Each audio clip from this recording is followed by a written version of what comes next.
Medical কাউন্সিলে ফের অভিক দে এবং বিরূপাক্ষ বিশ্বাসের প্রত্যাবর্তন। গতকাল মেডিকেল কাউন্সিলের বৈঠকে উপস্থিত ছিলেন অভিক দে। বৈঠকে উপস্থিত না থাকলেও এই বৈঠকের চিঠি পেয়েছেন বিরূপাক্ষ। আর জানিয়ে ফের তৈরি হয়েছে জটিলতা। বহিষ্কারের পরেও কেন বৈঠকে? প্রতিবাদে কাউন্সিলের সামনে রাতভর ধর্না। জয়েন্ট প্ল্যাটফর্ম অব ডক্টরসদের তরফে ধর্না কর্মসূচি। অভিযোগের সত্যতা এখনও প্রমাণ হয়নি, তাই অভিক এবং বিরূপাক্ষকে ফিরিয়ে আনা হয়েছে দাবি মেডিকেল কাউন্সিলের সহসভাপতির। সরাসরি রয়েছেন আমাদের প্রতিনিধি পৃথা দাশগুপ্ত। চলে যাব পৃথার কাছে। পৃথা, অভিক দে বিরূপাক্ষ বিশ্বাস, থ্রেড কালচার থেকে শুরু করে একের পর এক অভিযোগ ছিল এই দুই ব্যক্তির বিরুদ্ধে, এবং যার পরিপ্রেক্ষিতে কিন্তু মেডিকেল কাউন্সিলের তরফ থেকেও কিন্তু পরবর্তী ক্ষেত্রে এনাদেরকে সরিয়ে দেওয়া হয়। সেই একই বৈঠকে ফের এনাদেরকে দেখা এবং সেই বৈঠকে আমন্ত্রণপত্র পাওয়া, কোথাও না কোথাও গিয়ে তো এই নিয়ে কি ঝামেলার সূত্রপাত?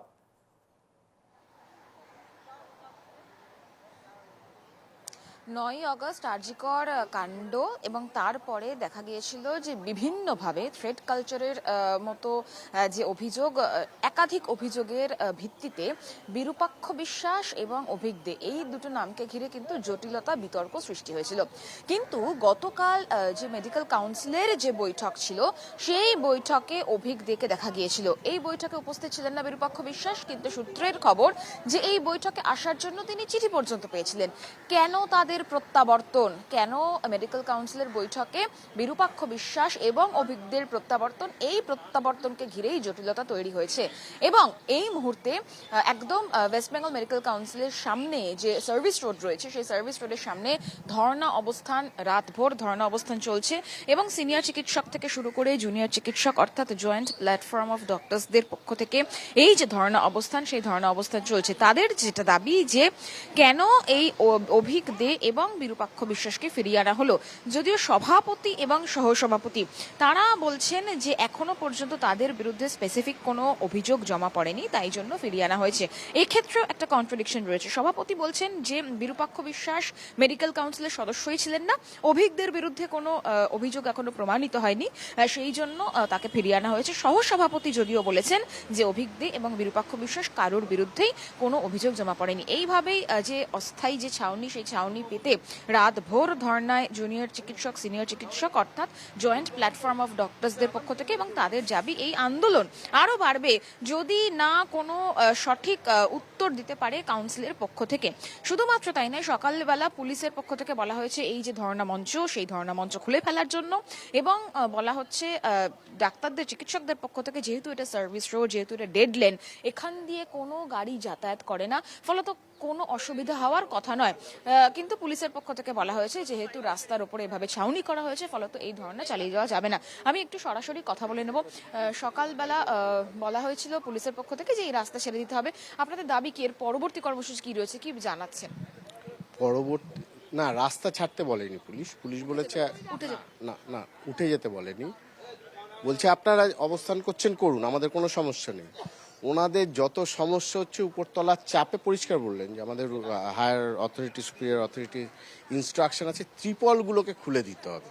তো আমাদের বক্তব্য ছিল সেটাই, যে নারী পুরুষ মিলে জোনা 50 রাত্রে এইভাবে দেখছেন রাস্তার মধ্যে শুয়েছিল, এই হিম পড়ছে, এই পড়ছে, তার জন্য এই ত্রিপলগুলো দেখুন, কোনোটার বিশ্ব বাংলার ছাপ মারা বা মাননীয়ার মুখের ছাপে চুরির ত্রিপল নয়, এগুলো আমাদের ভাড়া করে নিয়ে এসে, কিনে নিয়ে এসে লাগানো। তো নগরের সৌন্দর্য কোথায় হ্রাস পেয়েছে জানি না, কারণ অনেক সামনে চায়ের দোকান দেখুন, তার সামনেও ত্রিপল টানানো। আমরা বলেছি আমরা খুলবো না ত্রিপল, আপনাদের যদি খুলতে হয় খুলবেন, আমরা রেজিস্ট করব যদি দরকার হয়। অবস্থান যেরকম চলছে চলবে, অ্যান্ড অ্যাজ ইট কামস।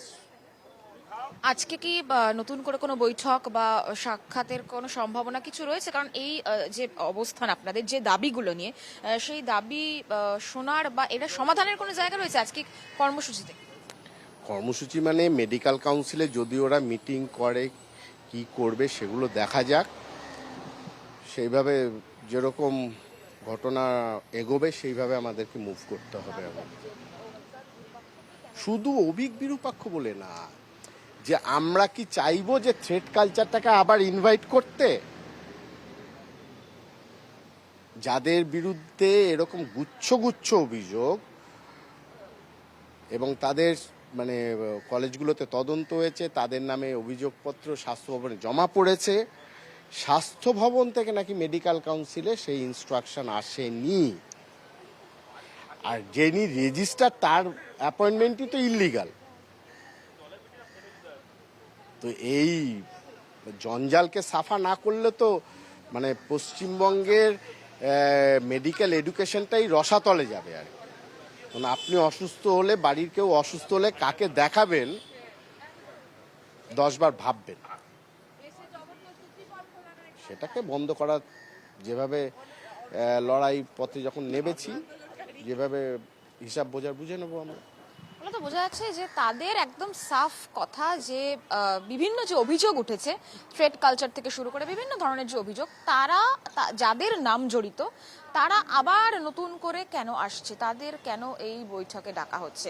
আজকে কি কোনো সদুত্তর মিলবে? আজকে কি এই বৈঠক আবার করে হবে মেডিকেল কাউন্সিলের সাথে জুনিয়র যারা জয়েন্ট প্ল্যাটফর্মস অফ ডক্টরস যারা এই মুহূর্তে বৈঠক বিক্ষোভ চালাচ্ছেন, তাদের কি কোনো সাক্ষাৎ হবে? তাদের যে দাবি, সেই দাবি কি মেডিকেল কাউন্সিল শুনবে? একদমই নজর এক্ষেত্রে থাকবে এই যত সমস্ত বেলা বাড়বে বিষয়গুলোতে। ততই ঈশা, ছবিটা পরিষ্কার হবে যে এই জট কাটবে কিনা। একদমই, অনেক ধন্যবাদ। আমাদের সঙ্গে ছিলেন আমাদের প্রতিনিধি পৃথা দাশগুপ্ত।